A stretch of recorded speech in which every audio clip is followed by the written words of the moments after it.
This is a Sterling lock, an old Sterling lock. It was made in Minneapolis, Minnesota.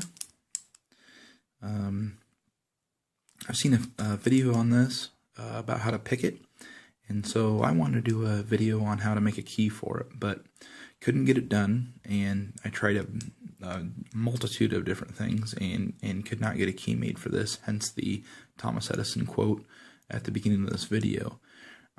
So what I'm going to do is kind of show you what I did, and hopefully this will help some of you make a key for, you know, an antique lock like this without facing some of the challenges I did. First of all, I thought about making a key for it out of a modern day blank, like my video with the herd lock, but then I thought, you know, I've already done that, so why do it again? So plus this is a really neat lock. It's a really neat lock. I haven't seen a lot of these out there, so I thought an old antique lock like this deserves a really nice, fancy, I wanted to go with brass key because that's an easy material to work with. And so the first thing I did was, after I got it, was I measured the keyway. And basically I just took a ruler and I measured across, and then I took a pick and I stuck it down inside the lock and kind of used it as a depth gauge to see how far down the key needed to go before it made contact with the ward that was going to open it. And then I did some research and I found a key online, or a photo of a key online. It had a little nub on the end of it. So I wanted to make it as close as possible to the original key as I could.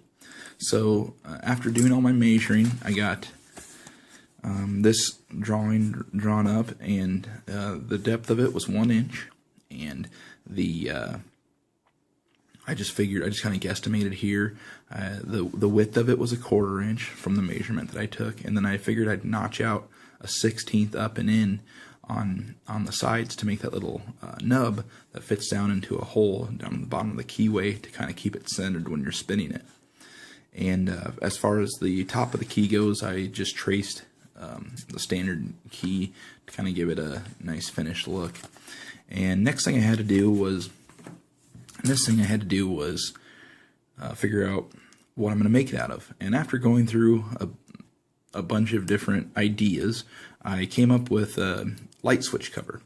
I figured the thickness would be good, and it would be easy enough to work with. And another thing is if you can see, this keyway has kind of a wave to it.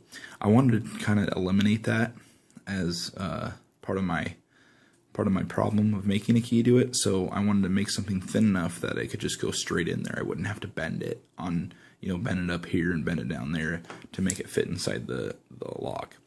So like I said, I went through a bunch of different ideas, and I finally came up with light switch cover. They make them out of brass, and I got a really good deal on some at the Habitat for Humanity Restore. So if you're looking for really inexpensive building materials, I bought 2 of these just so I could have a bunch of stock left. You can see I cut a key out of this one. I used my dad's bandsaw. He had a metal blades, and it cut through this pretty nicely, so it didn't take a lot of work to cut it out. But you can see it's got a lot of room to make keys in it. And like I said, I bought 2 of these, and this one was, I think, a 5-switch one, so it had a lot of room. And these are the keys, or this is one of the blanks that I cut out. This was actually the first one I did, and you can see here I just traced the top of a normal key, traced the hole, even drilled the hole in it, and then you can see I got these ledges here. But the blade of the key were to my measurements that I showed you earlier.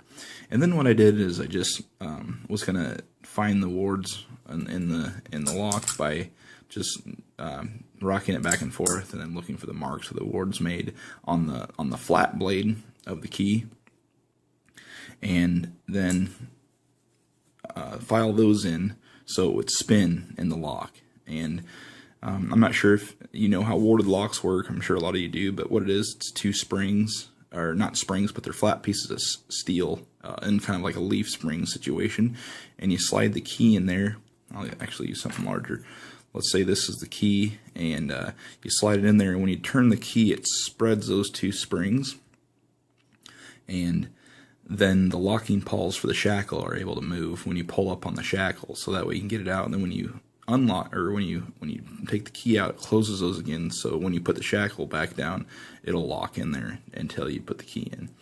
So that's what kind of lock this is. And basically, with a warded lock, it's got a bunch of, to make it more difficult to cut a key for it. They have a bunch of different wards or sections of the lock that are kind of gated off, if you will. So that's why it has these cuts in it here.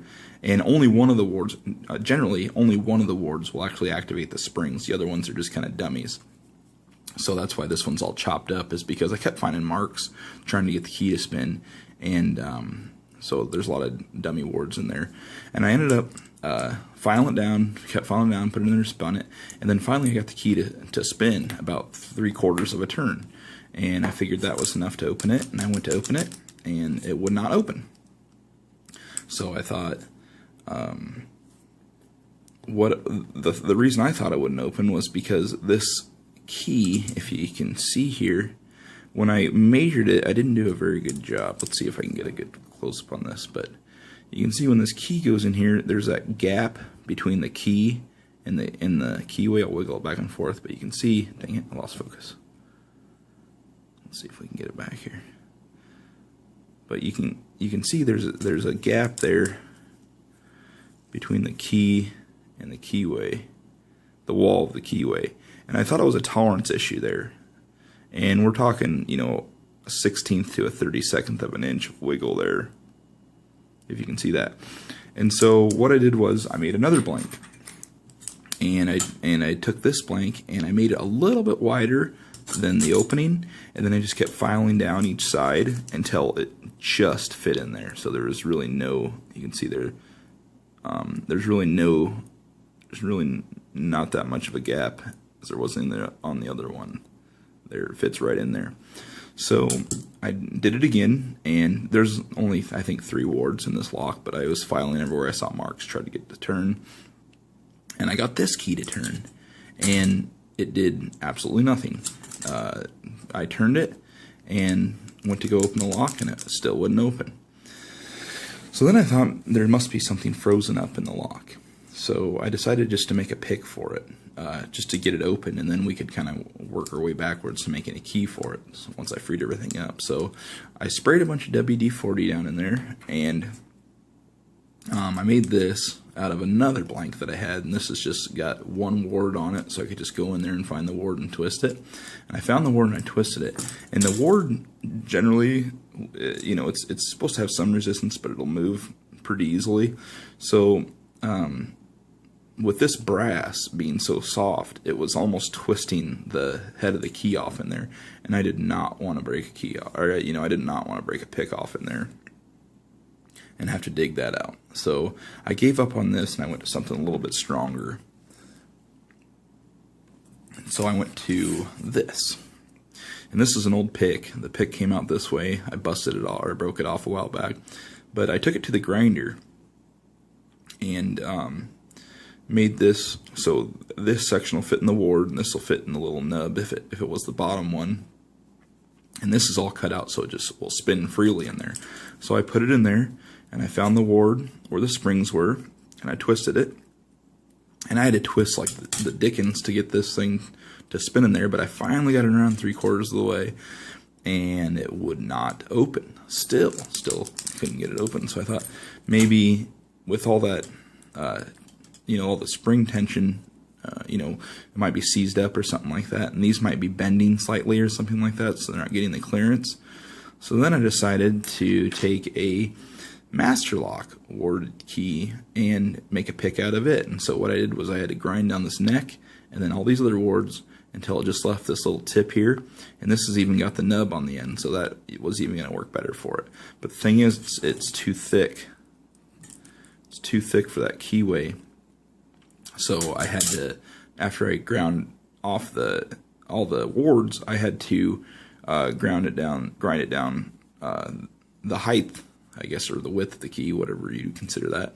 And so I took a disc sander, and I just pressed it up against there on one side just a little bit, and I pressed it up on the other side to kind of keep it even, and I kept trying it, and then it wouldn't fit, so I did it again, and then I came up with this, and I'll show you. It's in 2 pieces right now, and what happened was it looked like this right here, and that was going to be my warded pick for it. So it fit in there and all that, and I got to the ward and I was able to turn it, and it still wouldn't open. And I made sure that this was not even close, or there left no gap. I'm worried I'm going to drop it in there, but I want to make sure I left no gap on the sides of that so there wasn't a clearance issue. And sure enough, it wouldn't open. So the way I broke this off was I had it twisted all the way, and I figured with a little bit of tension on those springs that are in there, and maybe if I shoot some lubricant down in there, WD-40, and I clamp it up in my vise, I'll be able to rock it back and forth with those springs pushed out and hopefully break it loose. So I clamped it up in the vise, and this was sticking out the end like this, but it was turned. So it was turned, like I said, it was turned so it was about flat on there. Sorry, I'm trying to do this to the viewfinder, but it was turned like this. So I had it in my vise turned like this, and I went to grab it to try to make sure, I wasn't even wrenching on it at this point. I just wanted to make sure it was clamped up really good, and I went to pull down on it, and my hand slipped off. And when it did, this was in my hand, and this was down in my lock. So that was a feat in itself to get that out. I tried getting it out with tweezers, no luck. These tweezers fit down in there, and it was like a loose tooth that just kind of fit in there. And then I found these awesome Craftsman needle nose, and they were super small, and they could get down in there, and I could just barely grab it, and I would pull on it, and nothing would happen. So what did I end up having to do was a little bit of tear down on this lock, and I've got some pictures I'll show you of it. I don't know why I didn't video it, but actually I do know why I didn't have my camera with me when I did it, because I was just kind of like totally, for lack of a better term, hypnotized by this lock trying to get it open. So you see these seams here, they're just basically part of the housing, and they fold over and they just hold this little cover for the keyhole in there.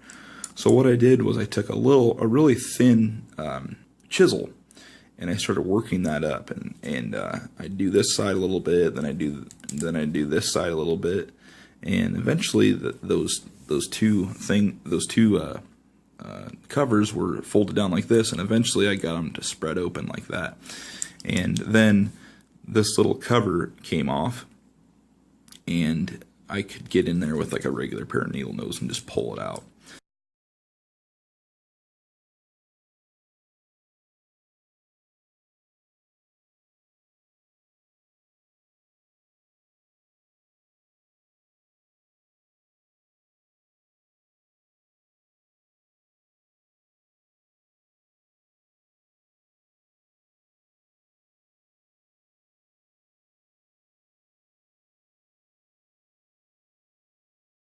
And then really lightly just kind of hammered it back over, because they were up like this. I just kind of hammered them back over until they closed down again.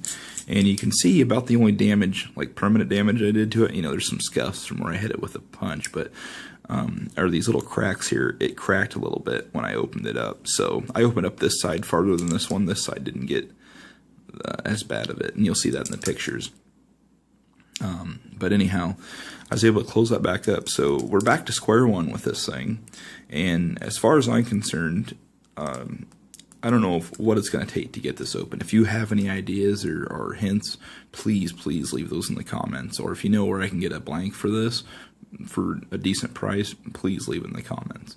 But I even went so far as to take one of my Allen wrenches and cut it off.